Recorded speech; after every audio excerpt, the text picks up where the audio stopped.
Hey everybody, I'm Rob Freeman and welcome back to Insuring the Built Environment. This is episode 159, and in this episode we're going to be talking about Local Law 92 slash Local Law 94, which is a law that was imposed as part of New York City's effort to reduce carbon emissions, which requires buildings that are either new or have installed or expanded a new roof to install a green roof as part of that process, or to install solar panels, or both. And Local Law 92 and 94 are useful laws for many reasons. Green roofs provide many benefits, but there are also trade-offs that you need to be aware of. And as this is a YouTube channel that talks mostly about risk transfer and insurance and how you can maximize the benefits of your insurance in commercial property, we're going to be talking about the considerations that you need to make with respect to insurance and risk transfer as it pertains to compliance with Local Law 92 and 94. So if you enjoy this video, please hit the like button, and you can subscribe to my YouTube channel below at the link below here. I just published an article on robfreeman.com called "Is Green Roof Insurance Necessary?" And normally people, when they're thinking about a roof on a commercial building, they're not thinking about, they don't need to buy a separate insurance policy for their roof because it's just part of their property policy. But if you install a green roof, a vegetative roof, or a solar panel system on top of your roof, or a combination of both, and in the article, I talk about how some of the benefits, this is the article here, talks about some of the benefits of green roofs, and the benefits are reduced heat island effect, stormwater and native vegetation benefits, and then even if you do a hybrid green roof with solar panels, what they're calling a biosolar green roof, you can actually, there have been studies that show that you can have your solar panels be more productive as a result of being incorporated into a green roof, because a green roof will help minimize the ambient temperatures of the roof, which can improve the productivity and efficiency of the panels themselves.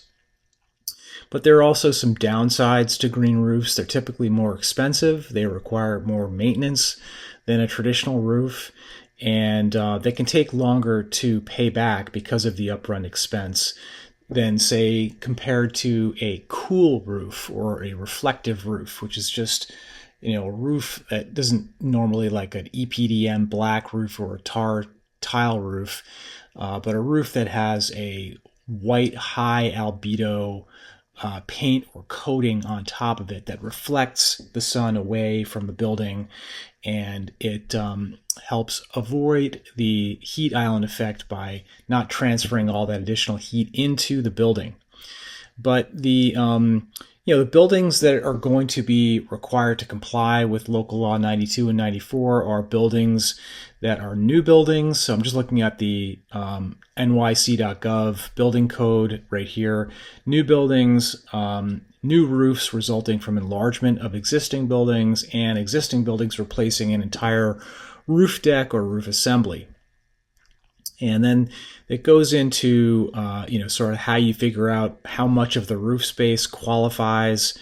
And then you can also get a property tax abatement, or file for a property tax abatement, if you are fulfilling the requirements for Local Law 92 and 94. So, but let's get back to the insurance considerations that you need to be aware of with respect to a green roof. So, as I mentioned, normally you wouldn't have a separate insurance policy for your green roof. But the good news is that insurance has evolved to incorporate green building considerations. And so you should look to your insurance program and see if you can get a green upgrades coverage endorsement on your property policy.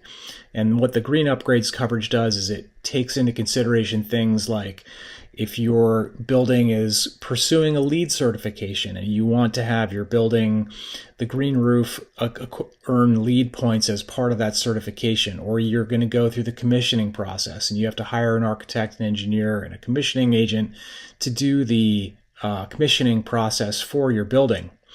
And what the green upgrades coverage will do is it will allow you to have the insurance pay for all that in the event there was ever some sort of a claim or a loss related to your green roof. And this is just an example of an endorsement where you can see that it covers things like the related expenses associated with a building that has green features in it. Talks about design and engineering, professional fees, certification fees, and related testing such as commissioning, things like that. They talk about building air flush out in some situations. That's obviously not related to a green roof, but there's other things that you can look into that a green upgrades coverage endorsement will cover as part of your green building. But back to the roofs, it's the roof itself.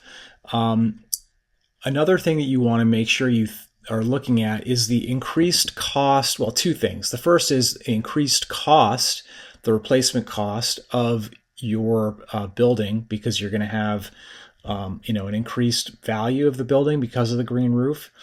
And you want to look to make sure you don't have any co-insurance requirements in your policy that would run afoul of the increased value of your building, and look at the replacement value that you have for your property.